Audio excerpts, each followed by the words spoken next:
have a call from an inmate at Adams County Detention Center. This was bad. Somebody died. Who died? I met this person, this female, I thought it was a female, and then I found out on the meeting that it wasn't, and I just snapped, I swear. It was something that was uncontrollable. I can't explain it. I was outside of myself. It was over before I even knew it started. You tell somebody?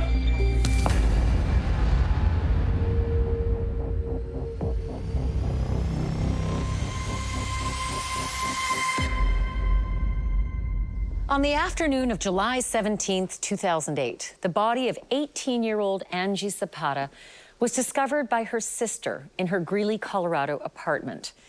Angie, a transgender female, had been viciously beaten to death, and the car she'd borrowed from her sister was missing. The case remained a whodunit for 2 weeks until police responding to a noise complaint found the missing car and arrested its occupant, Alan Andrade. Andrade eventually confessed to the crime and was charged with first-degree murder. But the defense would claim provocation, saying Angie deceived Alan by not disclosing her true gender. The outcome of the trial had major significance. If convicted, Andrade would be the first person in the nation to be found guilty under a state-level hate crime statute involving the murder of a transgender person. Greeley is predominantly known for its agriculture around the area. We also are a university town with the University of Northern Colorado. So it's a really fairly conservative community, but there is some influence with the academic community within too. So it has a blend. Having someone who was transgender was not something that you saw every day here. It wasn't something that people talked about, and it definitely wasn't mainstream at that point. This morning, police have a suspect in custody in connection with the beating death of a Greeley woman. Investigators say the man told police he beat the woman after finding out that she used to be a he. They're now trying to determine whether this should be considered a hate crime. Angie Zapata was born a biological male. She grew up mostly in Fort Lupton, Colorado, which is about 30 minutes south of Greeley.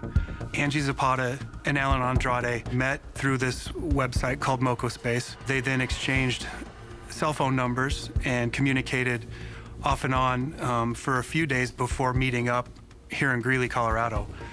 They had stayed together for a couple days in Angie's apartment.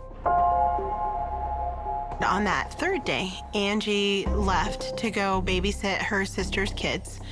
And during that time that she was gone, Alan allegedly started looking around her apartment because he had some suspicions that maybe Angie wasn't being completely honest with him. So when she returned, he questioned Angie whether or not she was female. Angie told him, "I'm all female." Alan, still not believing that, reached out and grabbed Angie in her crotch area, where he discovered what he believed to be a penis. I think he knew that Angie Zapata was a male the entire time he was there. Angie Zapata's sister, Monica, would tell us that Angie was very straightforward in telling people she met that she was biologically a male because of the dangers involved with that. I theorized that Alan Andrade was coping with something and he ultimately lost it and murdered her with a fire extinguisher.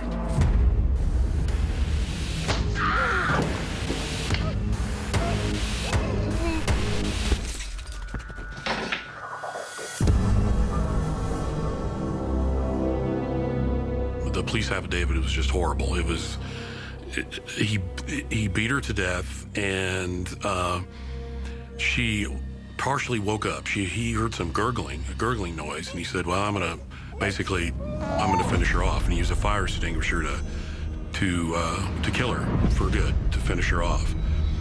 Then he stole her purse, a lot of items, and her car, and drove away. There was a noise violation called in to Thornton Police Department. They found Alan Andrade sitting in that stolen automobile that belonged to Angie's sister, Monica, and he was playing music. They called Greeley Police Department. Well, they detained him, and he was later taken into custody and interrogated regarding Angie's murder. You guys, like, you're here from somewhere. From Greeley. Right, from Greeley, obviously. Right. I get the car in Thornton. Obviously, something happened. Something's going on from Greeley, obviously. Do you know what that is? Heck no. Have you ever lived in Greeley? Oh, heck no. You ever visited Greeley? Never been to Greeley? Nope. Alan first was very adamant that he didn't know anything about Angie. He didn't know anything about the situation. After a lengthy interrogation by a skilled detective, he then finally decided to tell the truth, and he told about what happened that night. The charges that are ultimately filed is first-degree murder after deliberation, bias-motivated crime, as well as vehicle theft and identity theft because he used Monica's credit cards at gas stations down in Denver. Everyone rise, please. The Honorable Judge, Marcella Kopkow, presiding. Good afternoon. If you can all remain standing, let's bring the jury in. Colorado passed the bias-motivated crime statute, which would be akin to a hate crime statute. This was the first time someone had ever been charged under that statute in a homicide case, which was significant because there was interest from all over the country in the case at the time because it was a murder involving a transgender individual. Being the first one to prosecute a case of this nature was a big deal. Angie's body was found on July 17th, 2008. If you saw Angie before this day, you would have seen a young, vibrant 18-year-old. But she wasn't an ordinary woman, and you all know this by now. Angie was born male, and she was named Justin. Angie's short life ended that day, suddenly, and it was all at the hands of the defendant. What you're gonna know at the end of this case is that this was not a snap decision. The defendant knew for approximately 36 hours that Angie was biologically male. His statements will prove to you that the reason that he did this was because she was transgender. Regardless of who Angie was, ladies and gentlemen, she didn't deserve to die like this. No one deserves to die like this. This case is not about a judgment of a lifestyle. This case is not about whether Justin Zapata's lifestyle was right or wrong. This case is about a deception and the reaction to that deception. In July of 2008, Alan Andrade met a girl named Angie Zapata. Alan and Angie spent the night together. The next day, Alan and Angie have a conversation, at which point Alan discovers that Angie, this girl that he had met, this girl who he had just spent the last night with, was in fact a man. And Alan snapped. They were trying to put on a basically gay panic or a trans panic defense, saying that he was tricked, he was duped into not knowing that Angie was transgender. The gay panic defense is a strategy now outlawed in some parts of this country and the world, where a defense attorney basically blames the victim. And it's the same, she wore a high skirt, that's why she was raped. But this is a calculated strategy that says homophobia is so pervasive in our culture that it's in the jury. And if I use homophobia with the jury, it'll work. When I got closer to her, I see a spot of blood on her blanket by her head.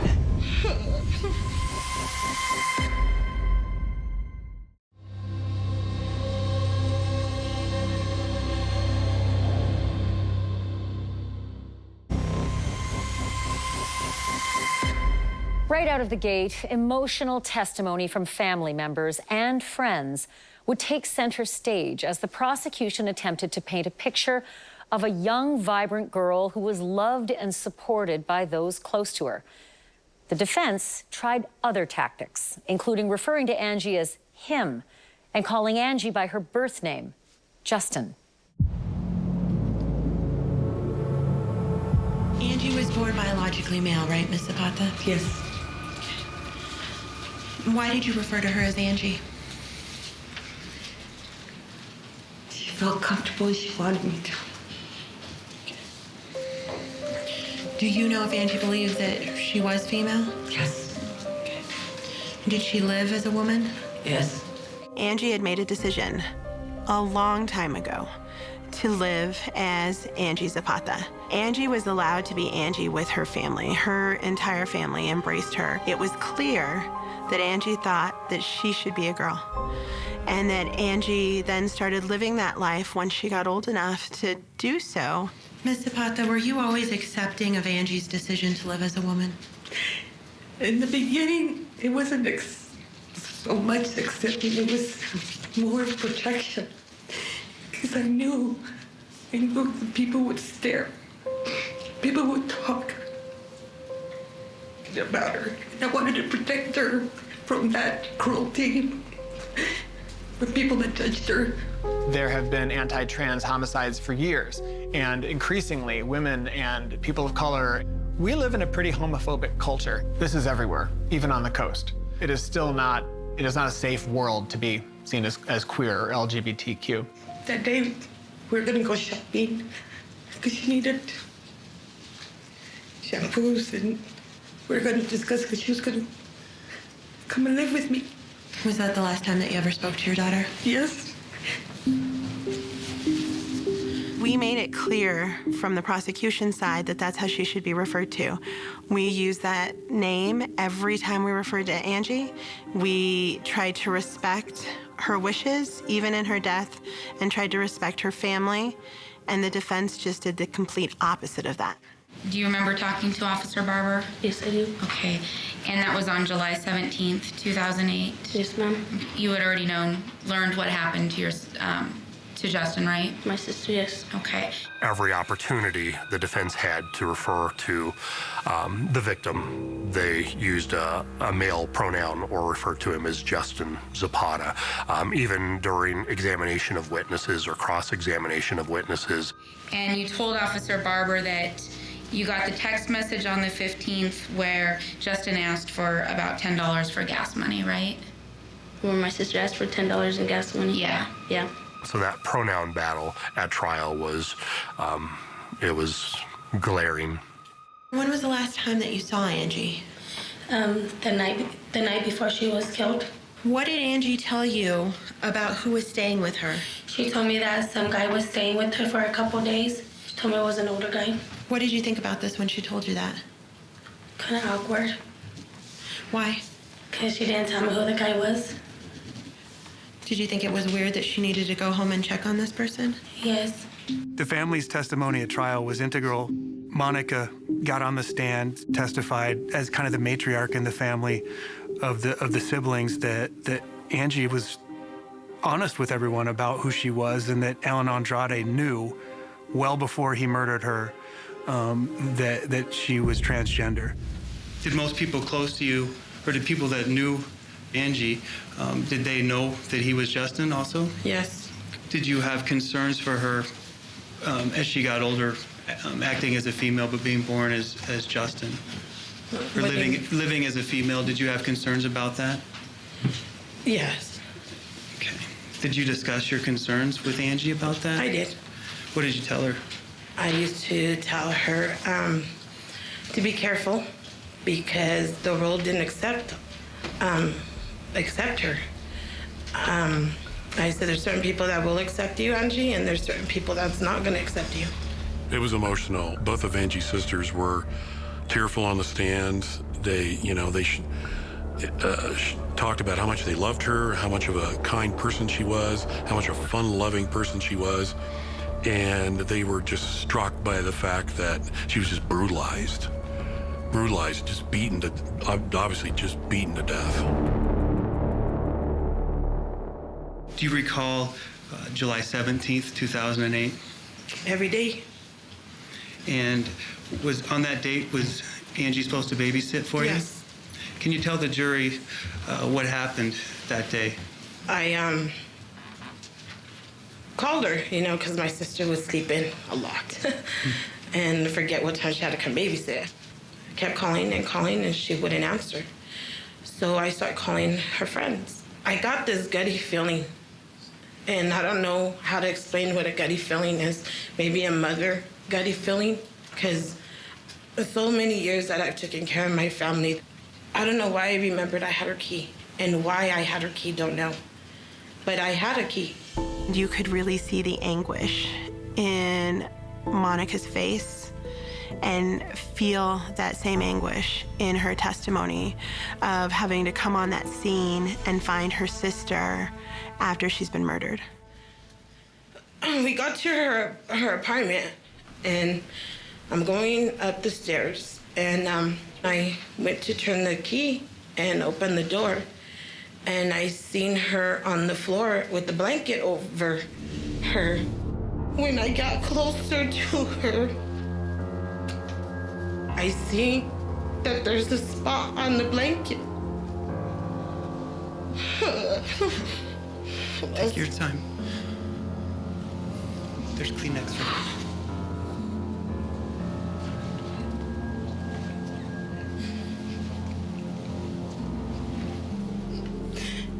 A spot of blood on her blanket by her head. And I went and picked it up, and the blanket stuck to her face because the blood's dried. And I take the blanket off of her, and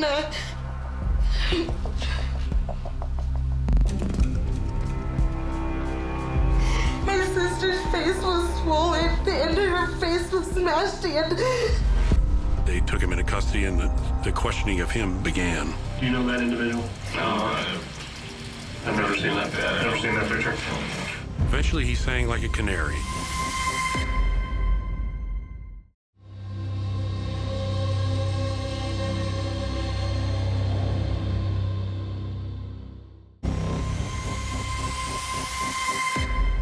Angie Zapata's cause of death was blunt force trauma, and throughout the trial, prosecutors would continue to highlight the sheer brutality of this crime.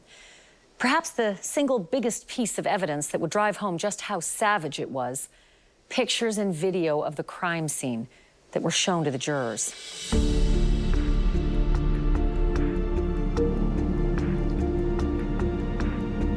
you know what that is? Yes, I do. What is it? This is a CD which contains the crime scene video. And is it have you watched that? Yes, I have. And how do you know that's the one that you watched? I initialed it and put the date on it when I watched it. Okay.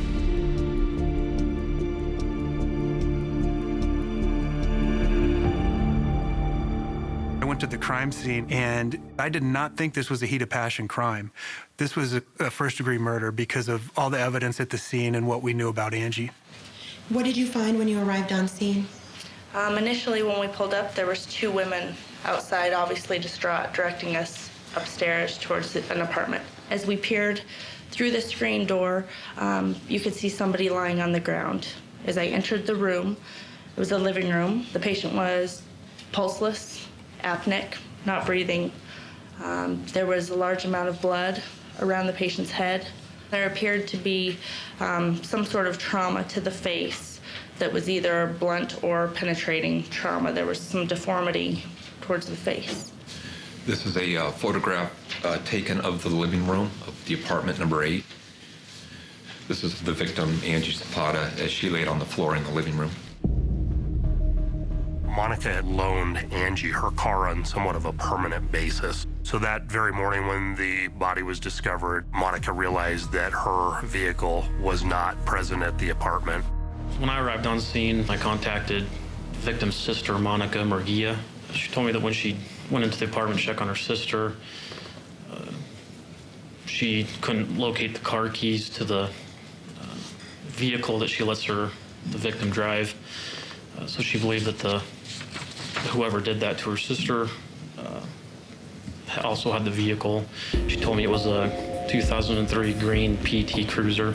But for those 2 weeks, we were working it like any other homicide case. We were working it from a known perspective of our victim, who our victim was known to associate with, who she was interacting with at that time, just hoping that that vehicle would be contacted or located by law enforcement to help us lead to a potential suspect. I was dispatched on a loud noise complaint. Upon arrival, as I was driving southbound on Hoffman Way, I could hear a loud stereo coming from a vehicle that I identified as a green PT Cruiser. I then drove into the parking lot towards the vehicle and trained my spotlight on it and called out with the plate. I noticed that there was beer cans laying outside the vehicle, and I noticed that the occupant was in the driver's seat. And I approached the vehicle from the passenger side to see into the car to see what he was doing in there. I noticed he was making rapid movements underneath the seat as if he was reaching for something underneath the seat. And what did you do at that point? At that point, fearing that he may be reaching for a weapon, I placed him at gunpoint and ordered him to show his hands. And as that happened, did you learn any new information? At the same time as I was giving him the commands, dispatch aired to the other officers who were responding to cover me that the vehicle was related to a homicide in Greeley. When I pulled up to the location, I saw a PT Cruiser with the door open. Officer Thomas had his gun out, and as did Officer Stricker. Commands were given. He complied with the commands. He was handcuffed and taken into custody.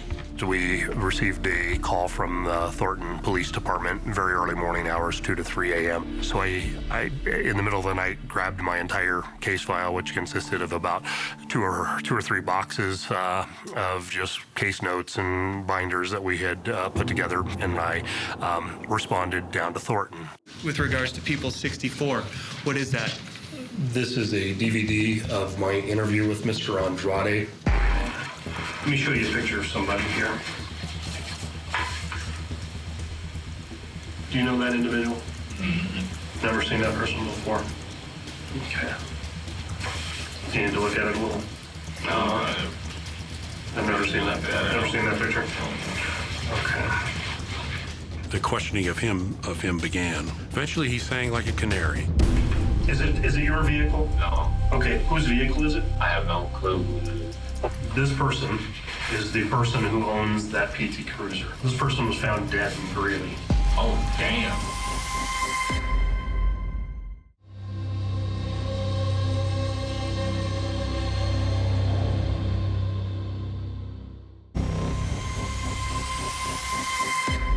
Only hours after his arrest on July 30th, 2008, Alan Andrade was interviewed by Detective Greg Tharp of the Greeley Police Department.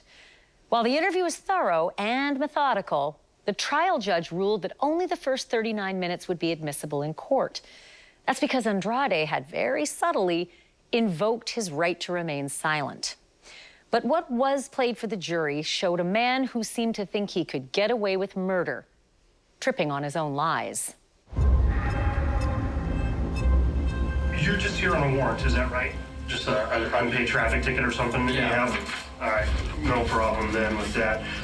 Let me ask you real quick. Have you been the victim of any crime tonight or in recent weeks here? Nobody's harmed you, nobody's victimized you in any way? No. Okay.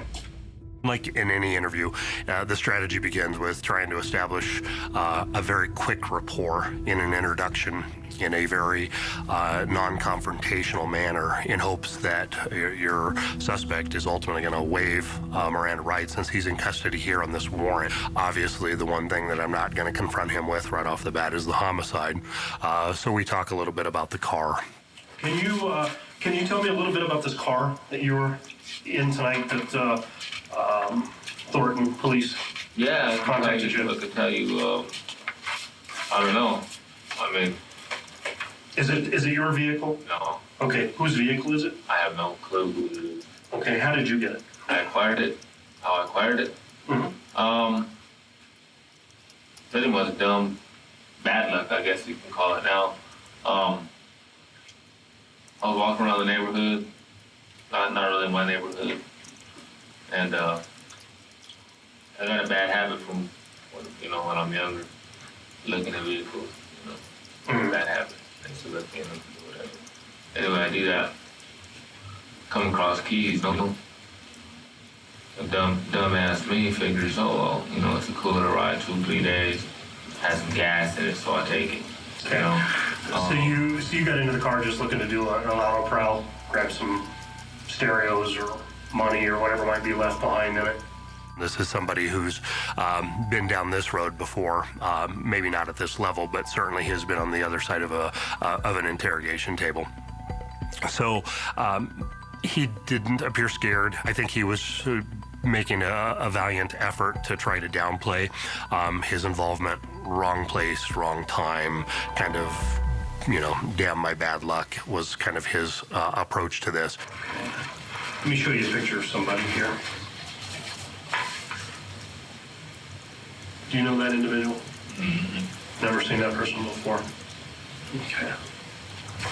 You need to look at it a little.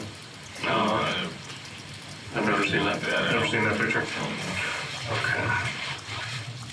Well, I'm gonna explain to you because you have a sense of what's going on in a bigger scheme. Okay.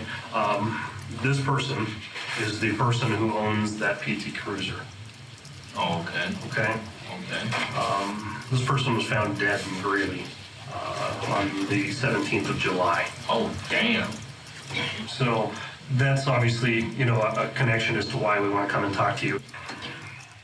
They had a lot of information that they didn't want to let him know they had, how many times that him and Angie had communicated through Moco Space or text. They knew they had communicated a lot. And you could also tell when Angie and Alan were together because there was no communication via text or via Moco Space. Do you access the internet from your phone at all? I have. Okay. Do you belong to any kind of those MySpace type of things or Facebook? No? Have you ever heard of something called Moco Space? Yeah. Okay. Have you ever used Moco Space? Yeah. From your phone? Yeah. Okay. Who have you talked to on Moco Space? Talk to just emails here and there. Okay. This person was on Moco Space. Any reason to believe that you would have communicated with this person? No, heck no. No? Okay. Is there any reason to believe that any of your physical DNA is going to be found at our crime scene? No. Okay. We've looked at this individual's phone records. After this person died, we got phone records for that person, and your phone number is showing up on her phone records many times. You guys are just laying all on me, man. It was at this point in the interview where he starts to change his body posture. He's hanging his head, his shoulders are dropping, he's kind of going into that seated fetal position there. This is Justin Zapata. Justin Zapata lives in East Greeley. Justin Zapata passes himself off as a woman. I have a real strong suspicion that this person is dead now because they weren't completely honest with somebody. This guy was lying to people and putting people in a bad position time and time again. And I think ultimately that's what caught up to this person, is that he painted somebody into a bad spot and somebody had a reaction to it. The police interrogation, it was rather brilliantly done. The lead detective basically played the role of, well, I agree with you. I mean, she lied to you. She screwed you over. I can understand why you got mad. Alan, look at me. You're not a murderer. No, heck no. Okay? You're not a murderer. No. But we need to talk about this. You didn't plan this. This wasn't anything that you had in your mind. This wasn't anything that you were trying to lie in wait and harm somebody. You weren't trying to victimize anybody. Something happened to your brother. Yeah, I'm dead. During the course of the interview, Alan Andrade said, "I'm done." The judge found at a hearing that that's him invoking his right to remain silent, which we argued about, obviously, but the judge found that way, so we had to use the 39 minutes we had. I took it more as he's done. He can't hold off the lies any longer. From that point on, with continued questioning of his involvement, he goes and gives us a full confession of his involvement. The court rules that the portion of that interview beyond that point was thrown out, was inadmissible.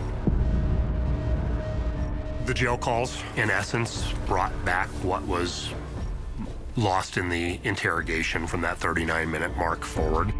Alan Andrade made a lot of incriminating statements that showed his hatred towards homosexuals. My son's not dying. His son's always dying. It's gay. Gay things need to die.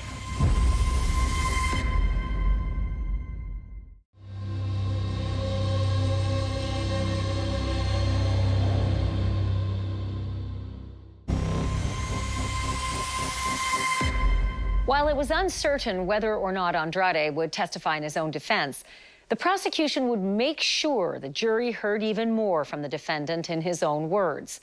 In fact, it might have been the most compelling evidence of the trial: jailhouse phone calls between Andrade and his two ex-girlfriends.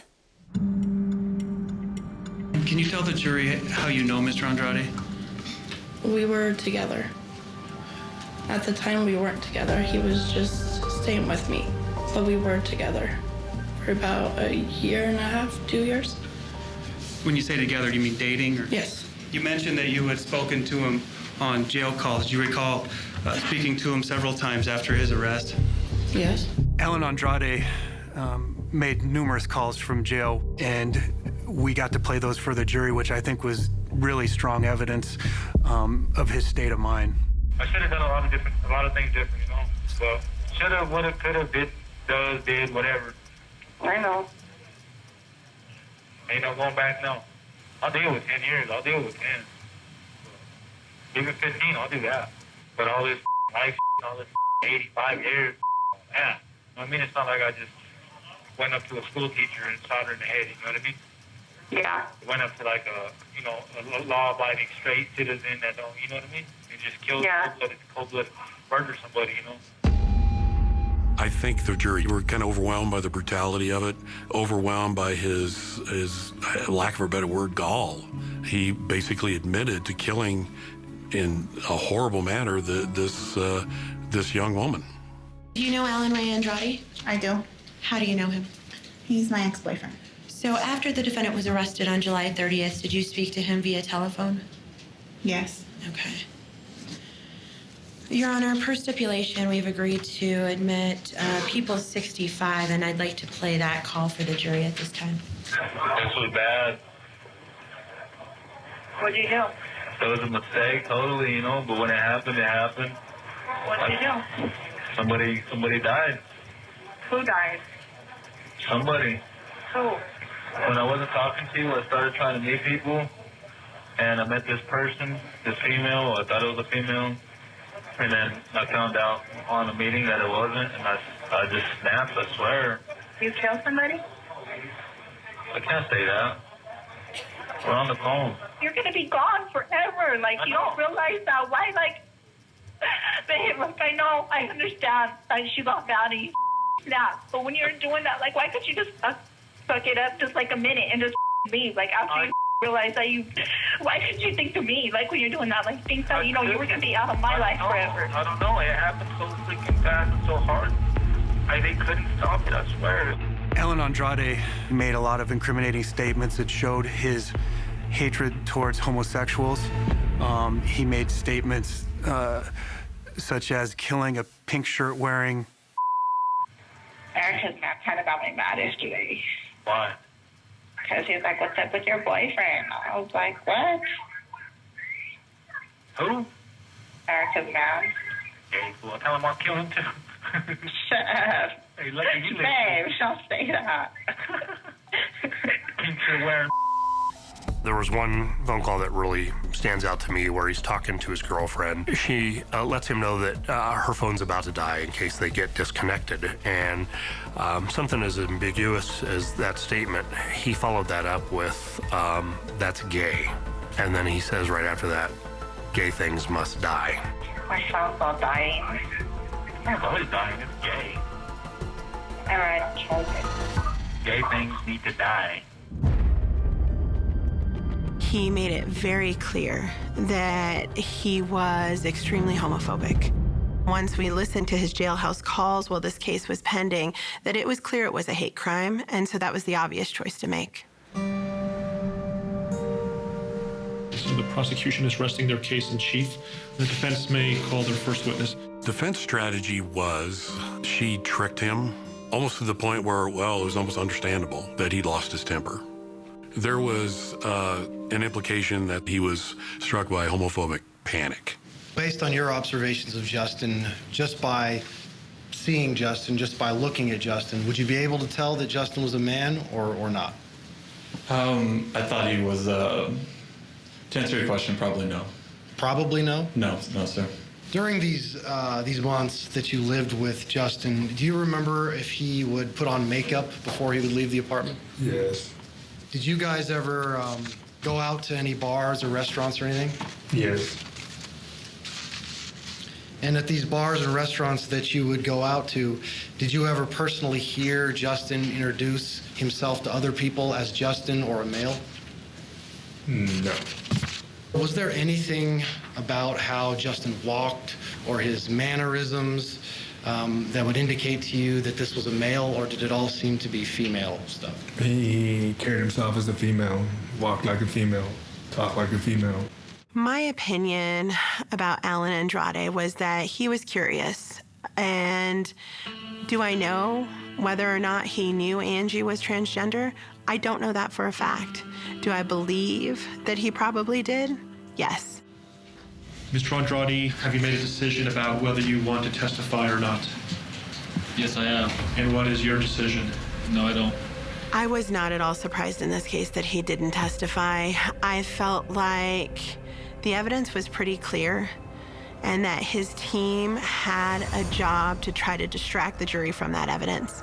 I think putting him on the stand wouldn't have done him any good. Mr. Andrade, if you could please rise with your attorneys. The verdict reads, with regard to count number 1, with regard to first-degree murder, we, the jury, find the defendant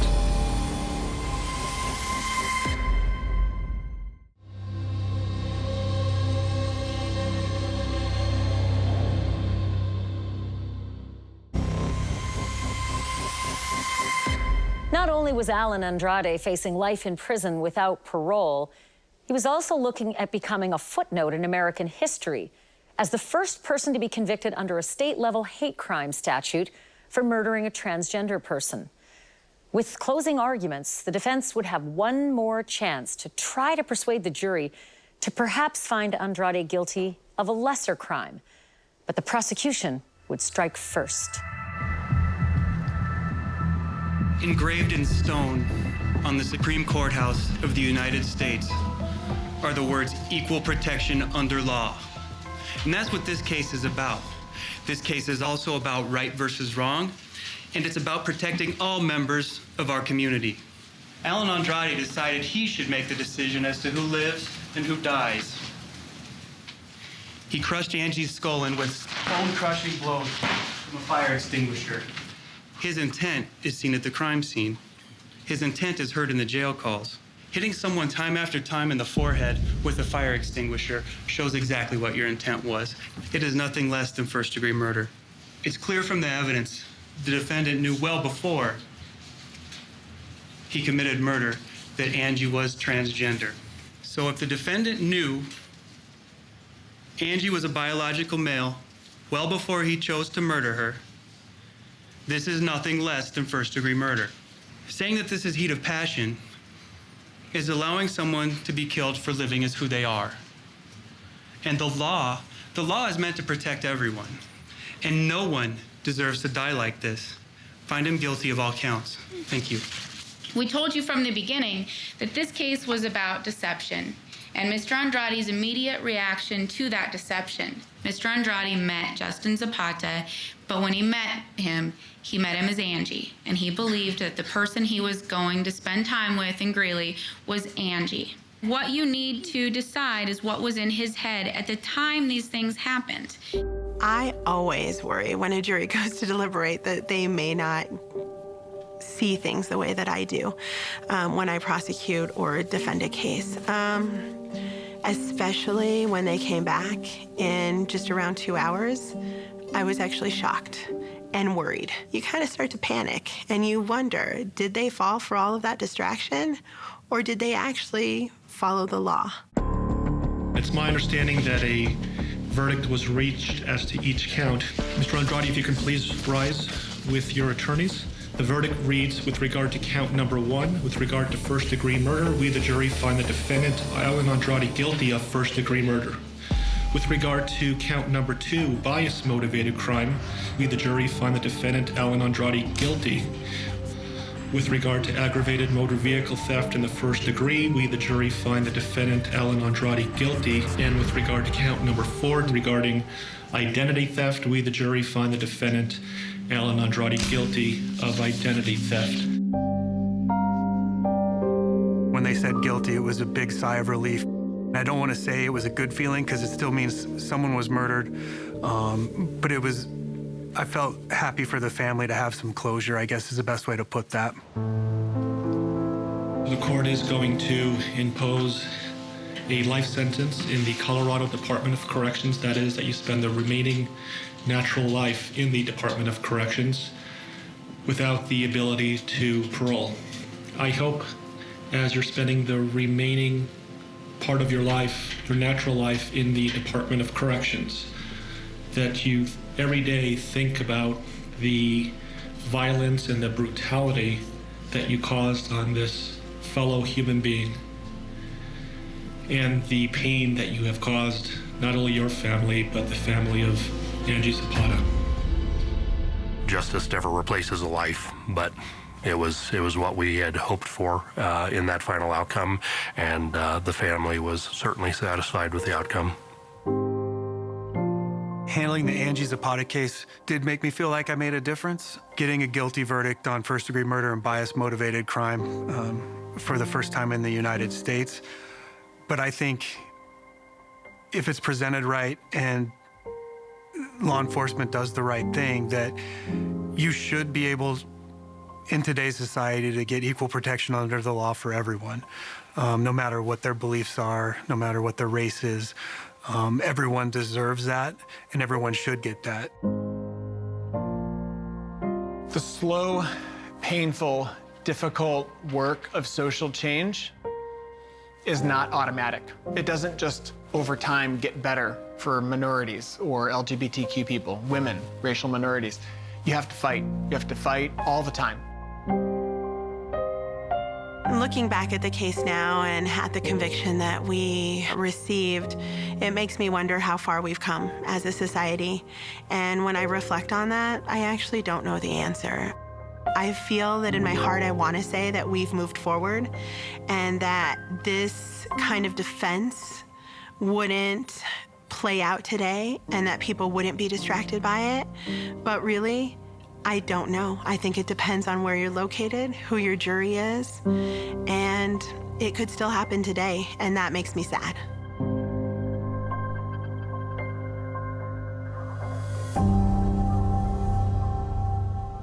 Alan Andrade is currently serving his life sentence at Lyman Correctional Facility in Colorado. He's now 44 years old. In July of 2020, Colorado became the 11th state to ban the LGBTQ panic defense in the courtroom. I'm Ashley Banfield. Thanks for watching.